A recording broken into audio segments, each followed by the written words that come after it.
What's going on, guys? It is Bernardo, and you just saw a quick unboxing on Lenovo's ThinkPad P17 Gen 2 mobile workstation laptop. So what comes inside the box?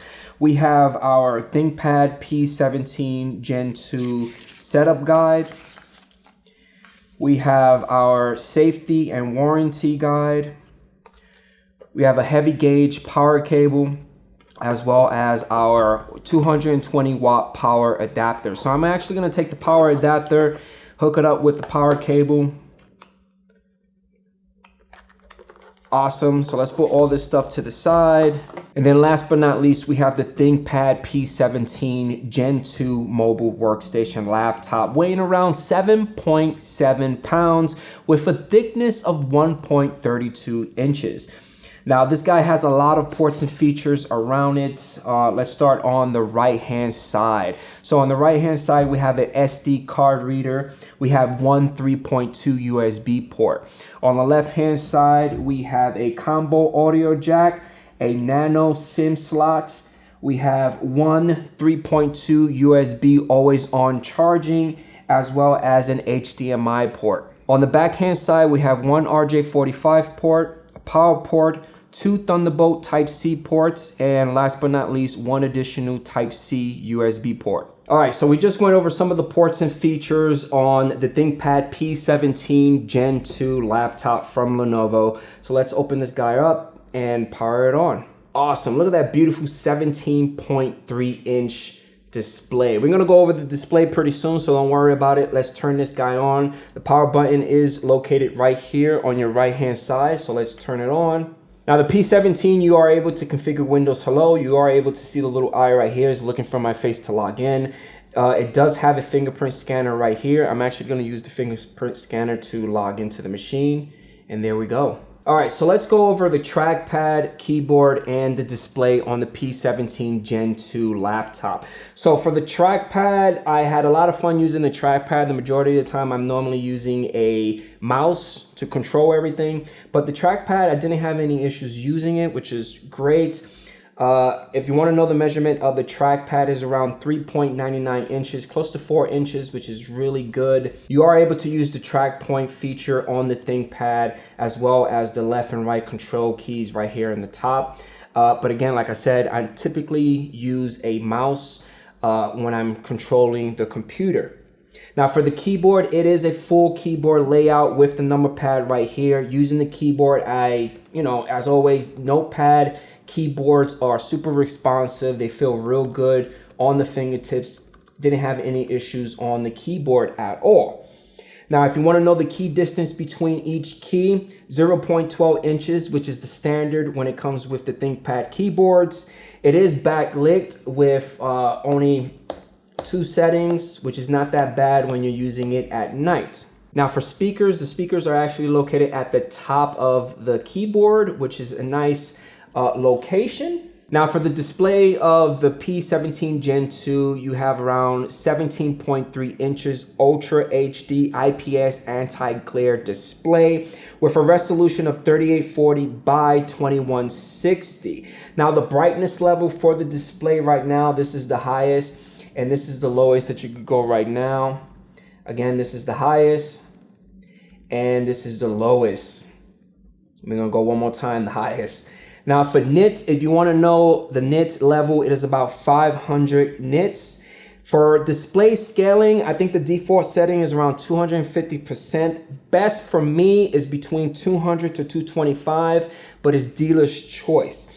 At the very top of the display, you have the webcam, which is 720 HD webcam. You do have the privacy guard. I did find it difficult opening up the privacy guard half the time. You actually gotta really dig in there to open it up, which is a pain in the butt, but it does work. On the left and the right side of the webcam, you do have your dual mic system, which is great when you're doing Teams or Zoom. All right, so we just went over the trackpad, keyboard, display on the P17 Gen 2. Let's talk about the performance. So on the desktop, let's right click on the taskbar. And on the taskbar, let's go to Task Manager. I'm going to open up the Task Manager up a little bit. Let's go to Performance. And on the CPU, let's right click changed graph to logical processor. And this particular machine is running an Intel Xeon W11855M processor with a clock speed of 3.20 gigahertz. It has one socket, 6 cores, 12 logical processors. It is a beast, trust me. Memory right now, it only has 32 gigs, but I think the cap is around 128 gigs for this particular machine. It is running a solid state drive, which is about a terabyte in size, and it has 2 GPUs. It has the integrated one, which is the Intel Ultra HD graphics, and the other one is an NVIDIA RTX A5000 laptop, which is awesome. Now, the way that I use this machine is like typically on these particular machines with these specifications, I use it for my video editing. I was able to edit 4K with no problem without creating proxy files. I was able to do some coloring with DaVinci Resolve, use Media Encoder, use Audition. I was able to do a lot of things with this particular machine. Now for heating, the machine does keep itself nice and cool. It does have vents on your right, left, and on the back as well at the bottom. When I did temperature readings, it was around 97 to 100 degrees, which is not that bad, but normal for ThinkPads, you would see like the heating around this area as well as the display. But again, it does have a lot of vents to keep itself nice and cool. Now for gaming, because of the graphics card, I definitely took advantage and I played my favorite game, which is Jump Force, with my 3-man tag team. And it played extremely well without me plugging it in with the power supply, which was really weird. But again, I do recommend plugging it in the power supply because the battery life will drain extremely fast if you're playing gaming. Like 24, like really hardcore gaming, the battery will kind of like decrease really fast. All right, so we just went over the specifications on the P17 Gen 2 laptop from Lenovo. Let's close the task manager and let's go over the battery life. So I like to run PCMark 10 3 times. And the first test, I did a modern office battery life and it took around 4 hours and 3 minutes. On the second test, I just ran pure video until it completely died. It lasted around 4 hours and 26 minutes. And then last but not least, I did some gaming without the power supply attached to it, and it lasts around 1 hour and 1 minute. Now you are able to extend the battery life a little bit if you go inside the BIOS firmware and configure the graphics mode to be hybrid. That's the default mode on this laptop, or discrete. It's really up to you. I don't really see a difference between those two modes, but you are able to configure it on the P17 Gen 2 laptop. Okay, so let's conclude our review on the ThinkPad P17 Gen 2 mobile workstation laptop from Lenovo. Now, the way that I used this machine was not doing a lot of editing. You know, I didn't really do a lot of editing on this particular machine, even though this machine is capable of doing editing. It does have the power, the memory, the graphics card, but I took this machine, I installed VMware Workstation, and I built a nice little lab on it.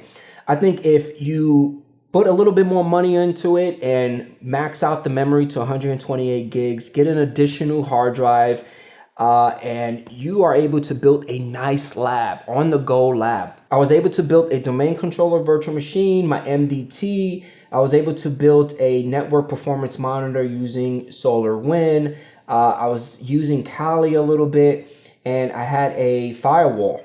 So I was doing a lot on this machine. This is a type of machine that I would definitely get for home if I need to build a lab.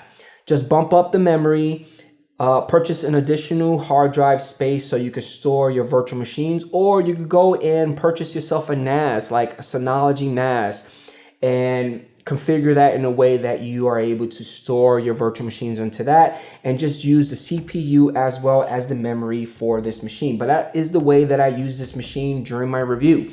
I typically do a lot of video editing and Photoshop, Illustrator, and using Media Encoder on these machines.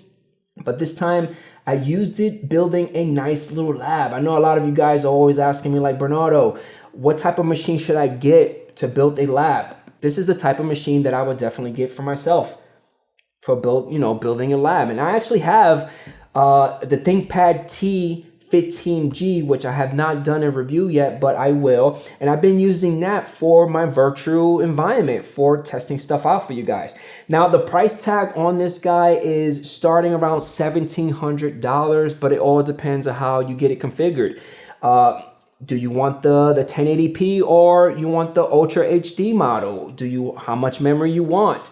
It all depends on how you get it configured at the Lenovo site. Now, this guy has a lot of ports. You are able to hook up an HDMI external monitor as well as 2 Type-C ports. I didn't have a chance to do that, but you are able to hook it up to 3 external monitors, which is pretty awesome. But overall, I had a lot of fun with this machine, configuring it, and hopefully you guys enjoyed this review. If you have any comments or concerns, leave them at the bottom, and I'll catch you guys on the next one. Peace out.